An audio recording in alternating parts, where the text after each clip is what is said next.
श्रीमद्भागवत महापुराण जय जय श्री राम। परीक्षित ने कहा, हे महर्षि, मरने के बाद लोगों को जो ये ऊंच नीची गतियां प्राप्त होती हैं, उसमें इतनी भिन्नता क्यों है? सुखदेव जी कहते हैं, हे परीक्षित सुनो, करुण प्रधान विश्व करी राखा, करुण प्रधान विश्व करी राखा, जस करई सत सकल चाखा, जस करई सत सकल चाखा, जस करई सत सकल चाखा, जो जस करई सत सकल चाखा। परीक्षित सुनो, मनुष्य के जीवन में कर्म की प्रधानता ही होती है। जो जैसा करेगा वो वैसा ही फल पाएगा। इस संसार में सारी वस्तुएं मौजूद होकर कर्महीन व्यक्ति को कुछ नहीं मिलता। हे परीक्षित, कर्म करने वाले पुरुष तीन प्रकार के होते हैं। कौन कौन से? सात्विक, तामस और राजसी। इस तीनों प्रकार के पुरुषों की भगवान ने भी भेद रहता है। इनकी भावनाएं अलग अलग होने के कारण इनके कर्मों का फल भी अलग अलग प्रकार से ही मिलता है। हे परीक्षित, इस त्रिलोकी में वैसे तो हजारों नरक है, पर मुख्य रूप से 28 नरक, इनका मैं वर्णन तुम्हें सुनाता हूँ। और ये सभी नरक कहाँ है? उत्तर दिशा, दक्षिण दिशा में जल के ऊपर नरक कहाँ है? दक्षिण दिशा में, ये जमीन से नीचे है, जल के ऊपर ये नरक है। इस दिशा में अपने पितृदेव वो भी रहते हैं और भी अपने वंशधरों के लिए मंगल कामना किया करते हैं। और उस नरक लोक में सूर्य पुत्र भगवान यम अपने सेवकों के साथ वहां निवास करते हैं। और जो जैसा कर्म करता है उसको कर्मों के अनुसार उनको वो दंड देते हैं। हे परीक्षित सुनो, 28 तरह के नरक कौन कौन से हैं? सबसे पहला है तामिश्र, दूसरा है अंध तामिश्र, रौरव, कुंभीपाक, कालसूत्र, असिपत्रवन, सुकर्मक, अंधकूप, क्रमी भोजन, संधंस, तत्व सूर्मी और बेतरणी, वज्रकंटक, शाल्मी, तयोद, प्रणरोध, विशंसन, लालाभक्ष, सार मेदायन, अवीची, ऐपान, सारकर्दम, रक्षोजन भोजन, शूलपोत्र, दंडसूल, अवट निरोचन, पर्यावर्तन, महारोलम और शुचिमुख।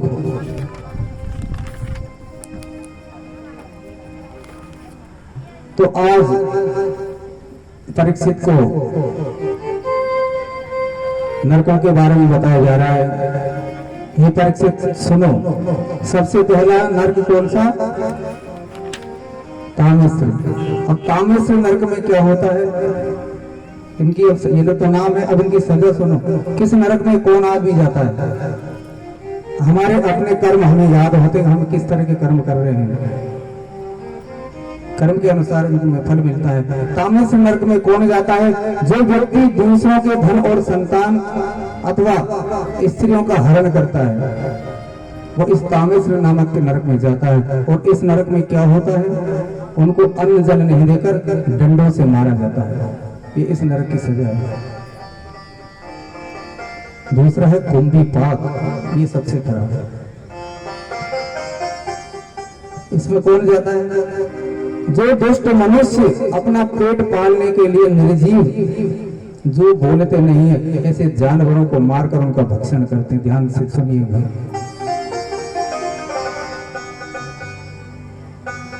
ये शास्त्र, ये झूठ नहीं बोलता शास्त्र।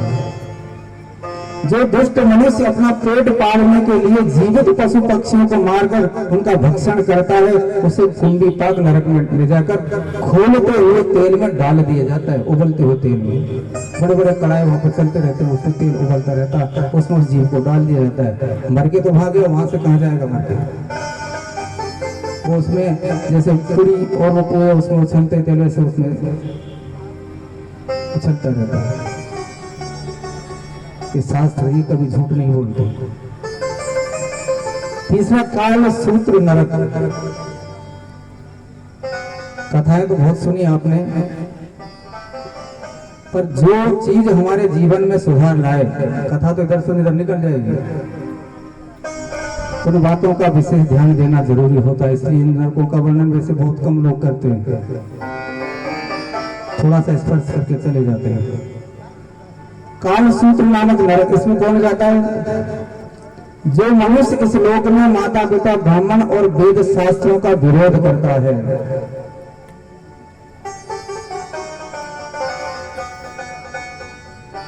वो व्यक्ति इस काल सूत्र नामक नरक में जाता है।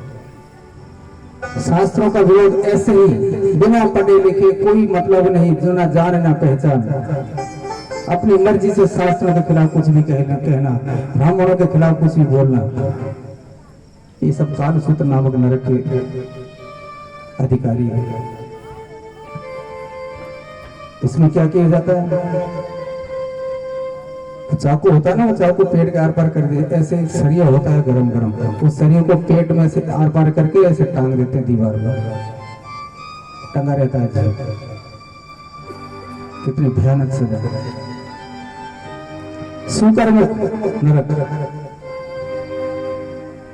जो राजा या कोई व्यक्ति या राज कर्मचारी किसी निर्दोष को सजा देता है या दंड देता है, जिसने कभी गलती नहीं की, उसको जबरदस्ती उस गलती की नहीं की हो भी, उसने गलती नहीं की फिर भी उसको कोई सजा देता है, वो इस सुकर्मुख नरक में जाता है।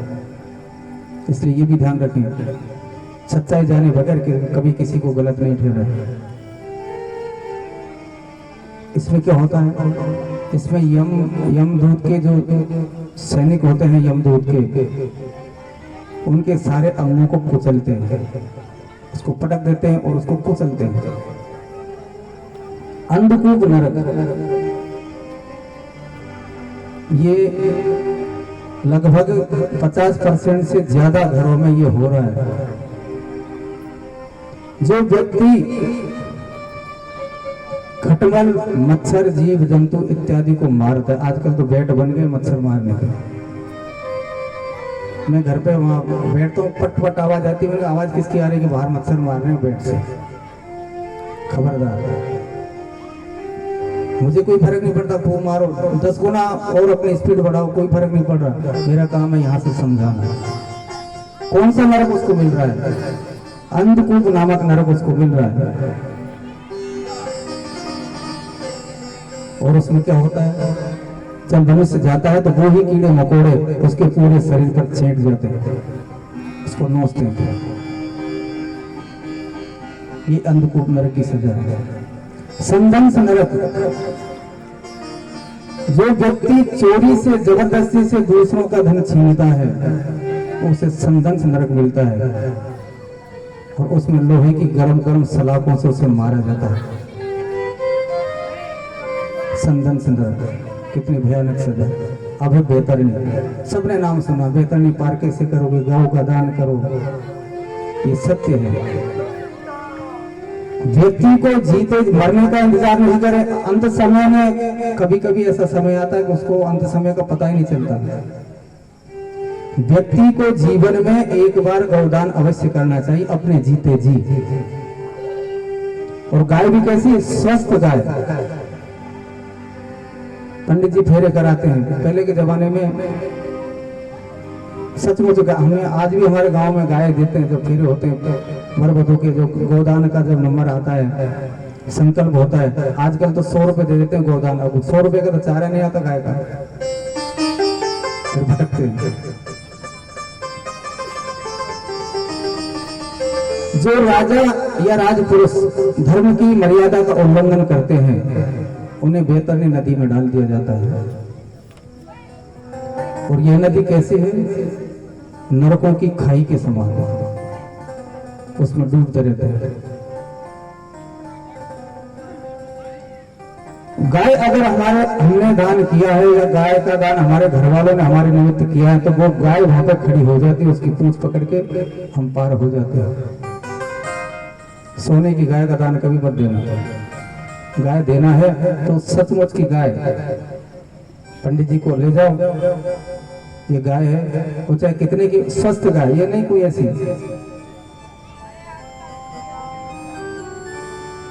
फिर आता है प्राण रोधक नरक। बुरा लगेगा और बुरा मत मानना, भागवत में कहना पड़ेगा प्रसंग है। जो व्यक्ति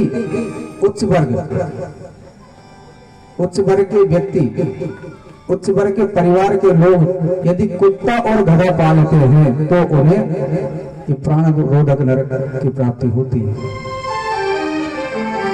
उच्च वर्ग के लोगों का काम नहीं। रोटी खिलाओ, हमारे भी गली में दो चार रहते, मेरे आते हुए दूर से प्रणाम करता है, उसको पता मैं वो इस पर मेरे इतना दूर रह गए। एक हमारे मास्टर जी के कुत्ता था, वो भी दूर से प्रणाम करके चला जाता। जब भी कहीं से आता हूँ दूर से, अब तो वो चला गया बेचारा। पालो, लेकिन घर के बाहर, घर के अंदर बिस्तरों में उसको अंदर मत ले जाओ। पालो ना, मना नहीं है, पर उसको तरीके से पालो, एक पशु की तरह। जैसे हम गाय को तो बाहर पटक देते हैं सर्दी में। जो पालने की चीज है उसको तो हम नहीं पालते, जो नहीं पालने की चीज उसको हम घर के अंदर, उसको बढ़िया बढ़िया बिस्तरों में, गद्दे तकियों में उसको सुलाते हैं, तो प्रेस होने भी जाता है। समझ में आया कुछ?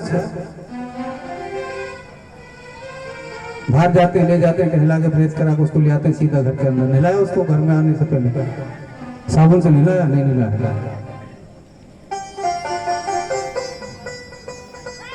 तो इस नरक में क्या होता है कि खूंखार जीव, ये जानवर उस व्यक्ति के ऊपर छोड़ दिए जाते हैं, वो उस व्यक्ति को नोच नोच के खाते हैं। अपने ही लिए नुकसान है, नहीं पालना चाहिए। उसके बाद आता विशंसन नाम का नरक। जो पाखंडी पुरुष देवी देवताओं को प्रसन्न करने के लिए, अपने फायदे के लिए देवताओं के नाम पर पशुओं की बलि देता है, वो इस विशंसन नामक नरक में जाता है। और जिनकी बलि उसने दी वो ही वहां खड़े होकर अंत समय जब उसका आता है, वो ही पशु उसकी बलि लेते हैं वहां पर जब वो जाता है अंत समय। जिस तरह उसकी हत्या हुई उसी तरह उसको मारते हैं, और मर के तो कहाँ जाएगा, वहीं जाएगा वहां, और वो मरता भी नहीं हुआ। यहाँ तो पशु को मारा, एक बार मारा, मर के उठ चला गया, लेकिन वो वहां से आदमी कहाँ जाएगा? इतना बड़ा कष्ट उसको होता है। आगे आता सार मेदायन नरक। अब ये भी घर घर में लगभग होता है। जो स्त्री या पुरुष बिना वजह दूसरों के घरों में आग लगाते हैं, या इधर की बात उधर करते हैं, चुगली जिसको कहते हैं, वो इस सार मैदान नरक में जाते हैं। और इसमें क्या सजा है? उसी व्यक्ति के ऊपर तेल डालकर उसके आग लगा दी जाती है। सुनिए, इसके बाद आता अबीची नरक। इसमें जो व्यक्ति किसी की झूठी गवाही देता है, या जैसे हमने कहीं मंदिर में 1000 रुपए दिए और किसी से बोलने में 5000 देकर आया, ऐसे व्यक्ति इस अबीची नामक नरक में जाते हैं। इसमें क्या सजा है? उसकी जीभ के ऊपर गरम गरम अंगारे रख दिए जाते हैं। बोल झूठ, कितनी झूठ बोला, अब बोल झूठ कितनी बोलेगा। इसके बाद आता है अयपान नरक। अब ये ध्यान देने योग्य बातें महिलाओं के लिए, क्योंकि ज्यादातर व्रत महिला ही रहती है, माता ही रहती है। जो स्त्री व्रत या उपवास के दिन मद्यपान, गुटखा, बीड़ी, जर्दा, सिगरेट या किसी की निंदा या झूठ बोलते हैं, ऐसे स्त्री या पुरुष को अयपान नामक नरक में डाला जाता है। और फिर उसके मुख में जहरीले जीव जंतु, बिच्छू, सर्प इत्यादि उसके मुख में छोड़ दिए जाते हैं। खा कितने खाता है। आज जैसे ही परीक्षित ने इन नरकों का वर्णन सुना, घबरा गया, उसके रोंगटे खड़े हो गए और मना किया, महाराज रहने दीजिए, रहने दीजिए, अब मुझसे नहीं सुना जाएगा। सिर्फ 13 ही नरकों का वर्णन परीक्षित ने सुना।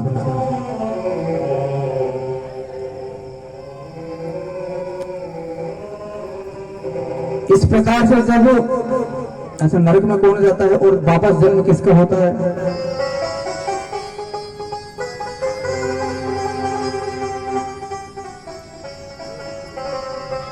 जब स्वर्ग और नरक में जीव अपने कर्मों की सजा भोग लेता है और थोड़ा बहुत कर्म की सजा जब उसकी रह जाती है, उस सजा को काटने के लिए उसको मनुष्य जन्म दिया जाता है। ये जो हम आज बैठे हैं, ये हमारा आपका पुण्य नहीं, ये हम अपना प्रारब्ध भोग रहे हैं। इस जन्म में करेंगे, पता नहीं कब मिलेगा। भीष्म पितामह सबने सुना होगा, इतने बड़े धर्मात्मा, कभी कोई गलत काम किया नहीं, कभी झूठ बोला नहीं। अर्जुन के बाणों पर उनको सोना पड़ा। जब युद्ध समाप्त हुआ तो कृष्ण भगवान को बुलाया, वासुदेव की धरा हो।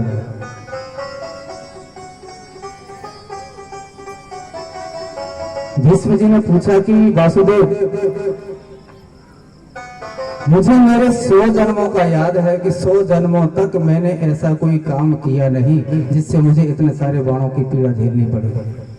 ध्यान से सुनिए, 100 जन्मों का मुझे याद है, 100 जन्मों तक मैंने कोई ऐसा कार्य किया ही नहीं जिसकी वजह से मुझे इतने बाणों की पीड़ा झेलनी पड़े। भगवान मुस्कुरा कर बोले, पितामह, ये आपके 101 जन्म पहले का पाप है। देखिए,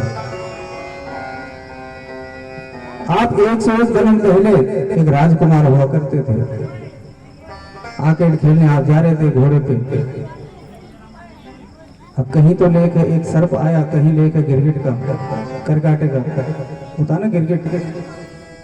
रास्ते में एक गिरगिट मिला, उसने उसको तीर की नोक से उठाया और बबूल के वो पीछे फेंका तो बेर की झाड़ी होती ना, उसमें वो जाकर गिरा। तो जितने कांटे उसके चुभे, जितने दिन वो तड़पा, उतने ही दिन उसको भीष्म पितामह को तड़पना पड़ा, उतने ही बाण उनको लगे।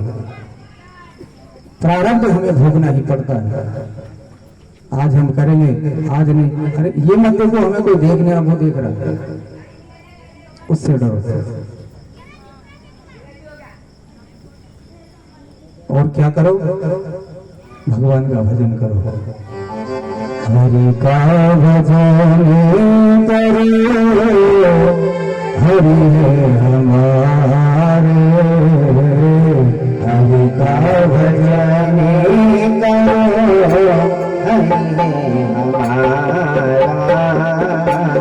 हरि का भजन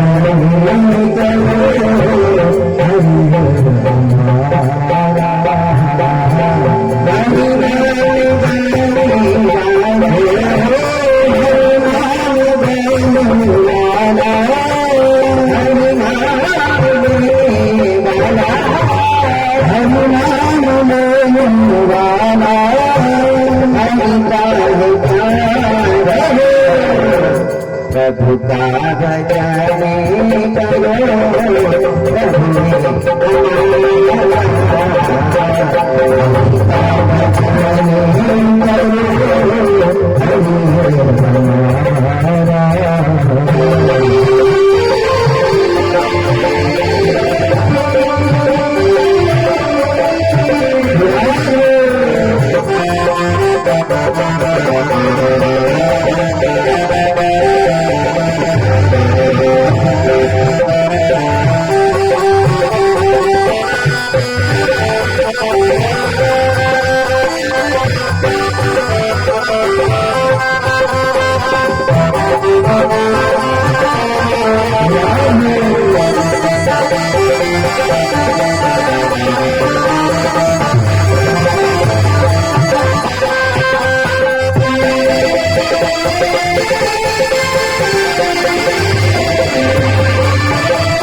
कोई कहे राधेश्याम,